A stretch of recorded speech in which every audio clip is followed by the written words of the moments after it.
tal, amigos? Buenas tardes, bienvenidos a 24 horas. Atención, el COE Nacional conmina a los 221 municipios a aplicar medidas de restricción de movilidad y a aquellos que están en la costa a cerrar las playas durante el feriado de Semana Santa. Hola María Gracia, ¿cómo estás? Qué gusto tenerte de vuelta. Muchísimas gracias. Hola Liz, amigos, muy buenas tardes. El número de muertes en el país se ha incrementado en un 25% respecto del año anterior y se teme que las cifras sigan subiendo por la falta de cuidados de la ciudadanía. Con este tema empezamos. La situación de los hospitales, especialmente de Quito y Guayaquil y de algunas otras ciudades con poblaciones grandes, las fiestas clandestinas que no paran y el incremento del número de muertos, son los datos técnicos que exhibe el COE Nacional como argumento para emitir nuevas medidas. En cuanto al número de fallecidos, en la cifra de marzo del 2021 comparado con la cifra de marzo del 2020 tenemos un crecimiento del 25% y respecto al 2019 tenemos un crecimiento del 40%. Con corte a este lunes hay 262 personas a nivel nacional esperando por una cama de hospitalización, dice Zapata. Y la llegada del feriado de Semana Santa puede complicar aún más la situación sanitaria del país, sostiene el ministro de Gobierno y anuncia medidas. Conminar a todos los alcaldes cuyos cantones tienen playas para que puedan cerrarlas. Tenemos que entender la situación crítica que estamos viviendo. A las playas cerradas o con horarios, como han dispuesto ya algunos municipios costeros, se suma la restricción de la movilidad con horarios y placas de circulación por la red vial estatal. Jueves y sábado no circulan placas que terminen en dígito impar y viernes y domingo no circulan placas que terminen con dígito par. Entonces únicamente el día jueves, en virtud de que el jueves aún todavía no es feriado, pues empezamos 12 del día y terminaremos a las 24 horas. La idea, dice Zapata, es complicar la movilidad de los ciudadanos y limitar su presencia en las playas, bares y restaurantes, aunque comprende que esta medida afectará la economía de los sectores productivos. Y no descartan aplicar decretos de excepción focalizados en las provincias donde sea necesario, dicen. Y para decirles cómo iría lo focalizado, por ejemplo, si le doy los datos del IES, de 252 personas que están en lista de espera a nivel nacional, pues el 60% están en Pichinche. Entonces, más o menos, eso es lo que tenemos que ir nosotros verificando. ¿Qué es lo que ocurre en el territorio? ¿Qué es la posibilidad que existe? ¿Y cuál es el tema legal que podamos analizar aquello? La recomendación es también en cuanto al consumo de licor, para que se prohíba la venta los días domingo y se limite su consumo hasta las 18 horas durante el feriado de Semana Santa y el del 1 de mayo. En Quito, Freddy Paredes, 24 horas. Una lista de espera de 40 personas que requieren una cama en hospitalización en el hospital del IES Quito Sur refleja la complicada situación por la que atraviesan las casas de salud. Las autoridades hacen un llamado a la ciudadanía para evitar las reuniones sociales. Es el punto al que ningún ciudadano quisiera llegar, pero aquel que durante los últimos días se ha multiplicado.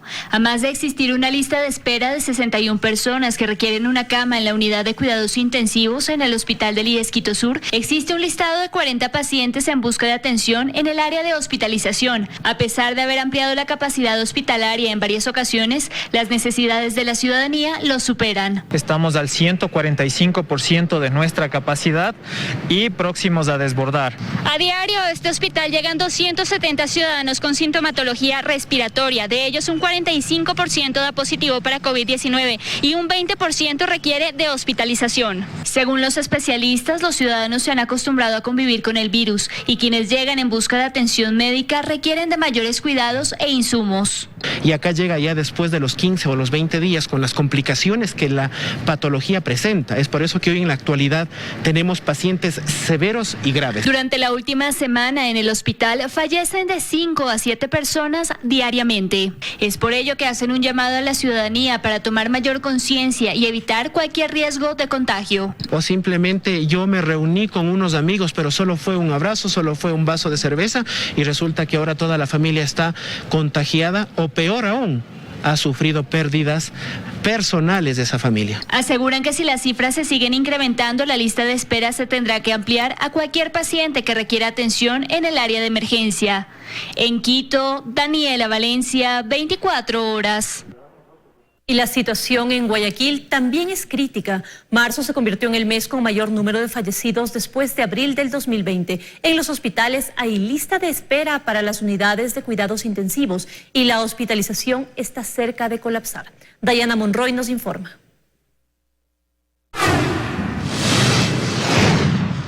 En Guayaquil ya no se habla únicamente del colapso en las unidades de cuidados intensivos, pues las áreas de hospitalización también lucen así. En el Hospital Teodoro Maldonado Carbo del IES improvisan espacios para atender los contagios por COVID-19. Y el problema no es exclusivo de esta casa de salud, pues no hay camas disponibles en ninguna unidad de cuidados intensivos. Todas las camas de todos los hospitales en la ciudad están llenas, incluso en centros privados. Esto desde hace ya 7 semanas y la situación no mejora. Mientras que las áreas de hospitalización están ocupadas en un 70%, en algunos hospitales incluso en un 100%. Para citar un ejemplo, en el Teodoro Maldonado Carbo, el área de yeso y de heridas leves ahora tiene camillas con enfermos de COVID-19 y se adecuará a un hospital de campaña. Solo durante este fin de semana en esta casa de salud se hospitalizaron a 53 personas. Y otra cifra dolorosa pero cierta que acompaña es que solo en un día en este hospital mueren entre 4 a 5 personas contagiadas de COVID-19. Efectivamente, la situación está caótica, el hospital está totalmente lleno, está 100% operativo y próximamente a colapsar. En este lugar tenemos pacientes con ventilador, prácticamente hemos abierto una UCI más. Otra cifra dolorosa que acompaña al mes de marzo es que durante este mes fallecieron a nivel nacional 8.461 personas. Es decir, marzo se convierte en el mes con mayor número de defunciones en el caso de Guayaquil, solo después de abril del 2020. La ciudad pasó de 17 muertos por día a 20. En una ciudad donde ya no únicamente se habla de la presencia, sino también de las consecuencias de la variante inglesa y de la variante de Nueva York. En esta ciudad, en este momento, 50 personas están a la espera de una cama hospitalaria. Hospitales con camas de cuidados intensivos llenas y escasez de tanques de oxígeno es lo que se vive en Manabí. Están en marcha varias restricciones que van acorde a lo solicitado por el COE Nacional. Nos enlazamos con Luis Alfredo Zúñiga, quien nos amplía la información. Luis, adelante, buenas tardes. Así es, muy buenas tardes. Las autoridades de Manta dan cuenta de las afectaciones que está causando el COVID-19, no solo en el cantón, sino también en la provincia. Al respecto, se han tomado algunas restricciones que van acorde a lo dispuesto por el COE Nacional. Les tenemos un reportaje al respecto. Suman 24.750 los contagios y siguen en aumento. Esto tiene preocupado a las autoridades de Manta, por ejemplo. Un sistema de salud colapsado. Tenemos camas UCI llenas, atenciones hospitalarias a punto de desbordarse, situación que definitivamente nos pone en alerta. El Hospital General de Manta es muestra de aquello. Las camas de cuidados intensivos están llenas. La capacidad resolutiva de nuestro hospital está al 100%. Tenemos 12 camas de terapia intensivas llenas y 16 pacientes intubados en la emergencia. Entiendo que las unidades médicas de las otras provincias, de los otros cantones, están en la misma posición de nosotros, al 100% de su capacidad resolutiva. El aumento de pacientes ha llevado a un incremento en la demanda de tanques de oxígeno. Hoy ya escasean. En las distribuidoras señalan que a diario llegan 20 a 50 personas buscando oxígeno. No encontramos oxígeno en ninguna parte. Yo tengo unas 2 semanas más o menos en esto.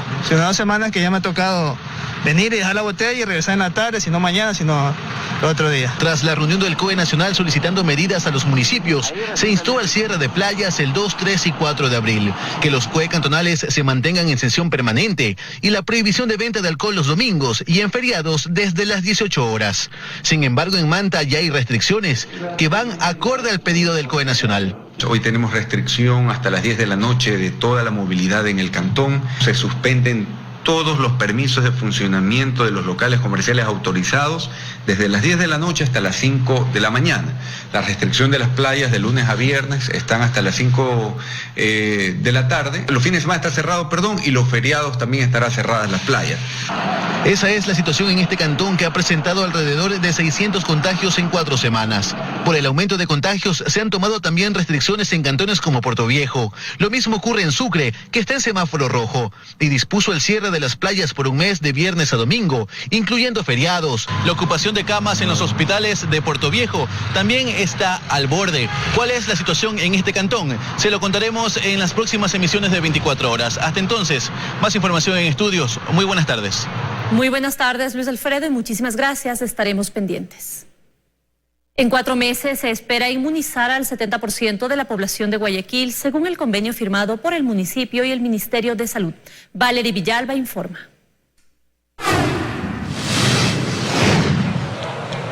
Esta mañana se llevó a cabo la firma del convenio interinstitucional entre el municipio de Guayaquil y el Ministerio de Salud, en donde se espera iniciar ya con el trabajo en conjunto para poder inmunizar a 1.800.000 guayaquileños. La alcaldesa de la ciudad, Cintia Viteri, indicó que se espera que ese trabajo se lo lleve a cabo en un periodo de 4 meses, siempre y cuando esta semana se reciba el primer lote de vacunas y que la siguiente semana ya esté listo todo lo que tiene que ver con los detalles de los 7 puntos designados para llevar a cabo esta vacunación. Por un lado, la Universidad de Guayaquil, la Ciudadela Deportiva Carlos Pérez Perazo, el Teatro Centro de Arte, ITBC de Atrazana, Palacio de Cristal, Banco Ecuatoriano de Vivienda, eso al sur de la urbe, y el Planetario de la Armada, además de tener a su disposición 1.000 personas que se encargarán del plan de vacunación que contará con 3 fases. Por otro lado, el ministro de Salud también instó a los otros municipios a que alisten sus protocolos y su logística para de esta manera poder inmunizar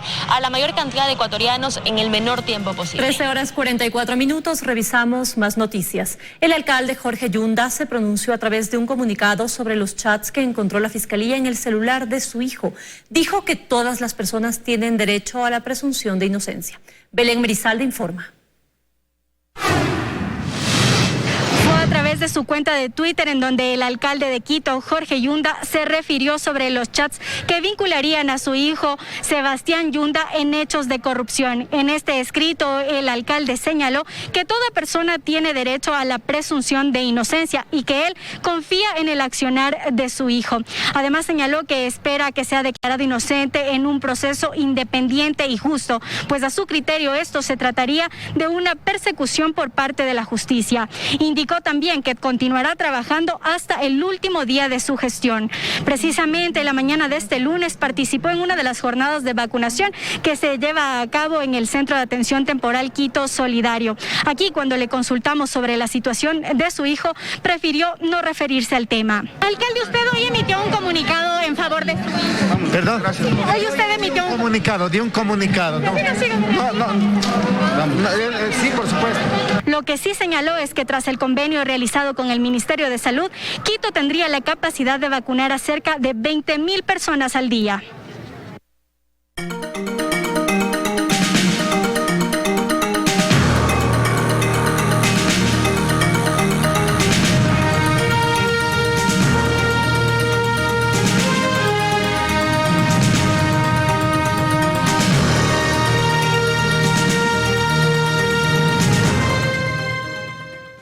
Hoy comenzó el envío de los kits y el material electoral a las provincias de la Amazonía y a Galápagos. Las autoridades confirmaron que en 16 recintos del exterior ya se encuentran las papeletas. Las encuestas pueden ser difundidas solo hasta 10 días antes de las elecciones. El calendario electoral avanza a 13 días de los comicios en segunda vuelta. Este lunes inició el envío del material electoral y las papeletas a las provincias más alejadas. Morona, Santiago, Napo, Pastaza, Zamora, Sucumbíos, Orellana y Galápagos. El envío de kits electorales concluirá en Pichincha los días 9 y 10 de abril. Además, confirma el consejero José Cabrera que ya está el material en las delegaciones del exterior. Ya se ha confirmado que han llegado a 16 consulados. Los pronósticos o encuestas electorales podrán ser difundidas solo hasta 10 días antes de las elecciones. Es hasta el 1 de abril en definitiva. El silencio electoral inicia el 9 de abril, lo que significa que los candidatos pueden hacer campaña únicamente hasta la medianoche del 8 de abril. La ley seca comienza el 9 de abril a mediodía hasta el lunes mediodía y las elecciones son el 11 de abril. En Quito, María Gracia Acosta, 24 horas. Guillermo Lasso se reunió con jóvenes universitarios, mientras que Andrés Arauz asistió a un encuentro con representantes de las Naciones Unidas. Así, ambos candidatos continúan con sus agendas de campaña. A las 7:30 de la mañana, Guillermo Lasso arrancó con sus actividades este lunes atendiendo una entrevista radial, en la que, entre promesas de campaña, se comprometió a que en su eventual gobierno, su círculo familiar estará completamente alejado de sus funciones. Que en mi gobierno no habrá el cargo ni de hijo, ni de hermano, ni de cuñado, ni de concuñado, ni de sobrino del presidente de la República. Ese cargo no existirá. La familia no debe de intervenir en la función pública. Pasadas las 11 de la mañana, el presidenciable de la Alianza Creo-PSC encabezó un conversatorio con representantes de la Federación de Estudiantes Universitarios Particulares del Ecuador. Andrés Arauz, por su parte, atendió entrevistas por la mañana y cerca del mediodía asistió a un encuentro con representantes de la Organización de las Naciones Unidas. La situación del sistema de salud y la vacunación, cómo nos puede ayudar el sistema de Naciones Unidas para que la transición se pueda realizar de la mejor manera. A las 3 de la tarde visitará el sur de Quito para explicar sus propuestas para la reactivación económica. Así transcurren las actividades de Arauz y Lasso, ambos en el balotaje. En Guayaquil, Carlos Acoto, 24 horas. Por su renuncia en el 2020, el Banco Central le pagó más de $27.000 a Andrés Arauz por sus 12 años de servicio, pese a que durante 10 años trabajó en otras entidades públicas. El propio candidato del correísmo confirmó que fue funcionario de carrera durante el gobierno actual.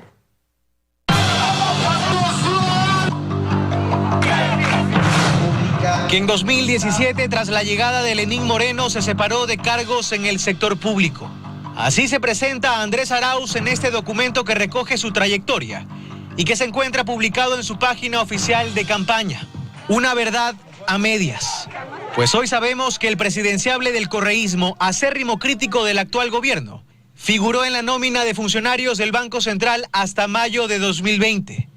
Y lo que realmente ocurrió en 2017 fue que Arauz pidió licencia sin sueldo por 4 años para estudiar en México. Pero en la práctica continuó formando parte de la lista de funcionarios de esa entidad durante los 3 primeros años del mandato de Lenín Moreno. Oculta el hecho de que días después de posesionado Lenín Moreno, a quien lo llaman traidor, el señor regresó a ocupar el cargo en el Banco Central de Ecuador. No cualquier cargo, es un cargo dorado. Pero, ¿cómo llegó Andrés Arauz al Banco Central, donde fue especialista de sistema de pagos y consultor bancario? A través de un concurso público que ganó en julio de 2006, a los 22 años. De un programa especial que tenía el Banco Central en su época que se llamaba Jóvenes Profesionales. Gané el concurso, muchísimos jóvenes participamos. Pero su paso por el Banco Central fue en extremo intermitente. De los 12 años y 6 meses que formó parte de la entidad, 10 años y 5 meses estuvo ausente, pues se encontraba haciendo uso de comisiones de servicio y licencias, según información de la propia entidad.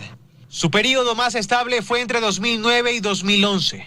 Y es que antes, entre 2007 y 2009, solicitó permiso para trabajar como asesor del Ministerio de Coordinación de la Política Económica. Y después, entre 2012 y 2015, nuevamente permiso para ejercer como subsecretario del Buen Vivir en Semplades.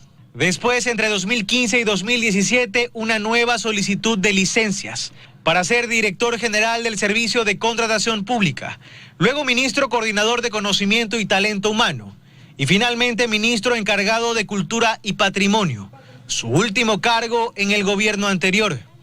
Eso se llama comisión de servicios. Es un préstamo que hace una institución a otra de una persona. En 2017, con el cambio de mando, solicitó una nueva licencia sin sueldo para ir a estudiar a México. Apenas en 2020, el Banco Central lo desvinculó bajo la figura compra obligatoria de renuncia, por lo que la entidad le pagó a Arauz $27.583 por 12 años de servicios, pago completo, pese a que durante una década estuvo en otras actividades en otras instituciones. Una indemnización que fue calculada de acuerdo a las normas que aplicó el área del talento humano del Banco Central, no yo. Semanas después de su desvinculación, Centro Democrático anunció que Andrés Arauz sería la carta del correísmo a la presidencia de la República, manteniendo hasta ahora en secreto las funciones que en la práctica continuó ejerciendo durante el gobierno actual, blanco permanente de sus acusaciones. pero en el que continuaba enrolado como funcionario de carrera. Arauz, quien en un inicio aseguró que se retiró de la función pública por desacuerdos ideológicos con el actual régimen, no descarta intentar volver. El Código Administrativo me permite seguir impugnando y me da hasta un año de plazo, hasta el 22 de junio del 2021, para poder plantear una nueva queja y poder recuperar mi puesto de trabajo. En Guayaquil, Carlos Acoto, 24 horas. El Consejo de la Administración Legislativa dio luz verde al proyecto de ley de protección de la dolarización enviado por el Ejecutivo. La Asamblea tiene hasta el 25 de abril para tramitar esta normativa y tomar una decisión. La tercera fue la vencida. Con 6 votos a favor y una abstención, los miembros del CAL calificaron el proyecto económico que envió el Ejecutivo y que se trata de reformas al Código Monetario y Financiero. Y ha direccionado, ha remitido a la Comisión del Régimen Económico. Según las autoridades, el texto en su fondo busca la independencia del Banco Central y proteger la dolarización. Además, también se mantienen criterios, la incorporación de criterios técnicos de supervisión bancaria, así como una nueva forma de designación de los miembros del Banco Central y los miembros de la Junta Monetaria. Precisamente eso, la selección de los miembros del Banco Central fue uno de los puntos que se analizó en las mesas técnicas entre la Asamblea y el Gobierno. La propuesta es que ya no se llame directorio del Banco Central, sino Junta de Regulación Monetaria, que funcionará de la mano con la Junta Financiera. El presidente de la República, como representante del Poder Ejecutivo, propone unas ternas, llega a la Asamblea y nombra a esas personas, a los 5 directores, y podrían ser removidos por el propio presidente, pero también por 1/3 de la Asamblea. Para la selección o la destitución de estas autoridades se requerirá, además de un cambio en la ley de la función legislativa. Este último tema no cuenta con el respaldo de todos los asambleístas. Me parece que al ser la función ejecutiva, debería ser el nombrado así como se nombran a los ministros. Marín además considera que sigue evidenciando inconstitucionalidades en el texto, pues dice que se prevé eliminar el control de la Junta Monetaria y por eso justificó su voto de abstención. Los plazos para el tratamiento de esta ley están corriendo. Hasta el 25 de abril la Asamblea puede pronunciarse. De lo que decida la Asamblea dependerá el desembolso del Fondo Monetario Internacional. El gobierno tiene opciones si no se llega a aprobar esta normativa. Lo de fondo es que nosotros vamos a entregar un país caminando, financiado. El presidente Moreno vía Twitter dijo que anhela la aprobación definitiva del texto en la Asamblea. La comisión empezaría a trabajar el proyecto desde este miércoles. En Quito, Andrea Samaniego, 24 horas. La Policía Nacional, a través del Consejo Ampliado de Generales, rechaza el informe de la Comisión de la Verdad creada por la Defensoría del Pueblo sobre los hechos violentos de octubre del 2019. La institución asegura que su trabajo se cumplió a cabalidad en el marco de la ley y que la institución está abierta a cualquier investigación por parte de los órganos competentes. Dicho informe establece supuestos abusos de las fuerzas del orden, pero nada sobre la violencia y actos vandálicos y delictivos de los protestantes.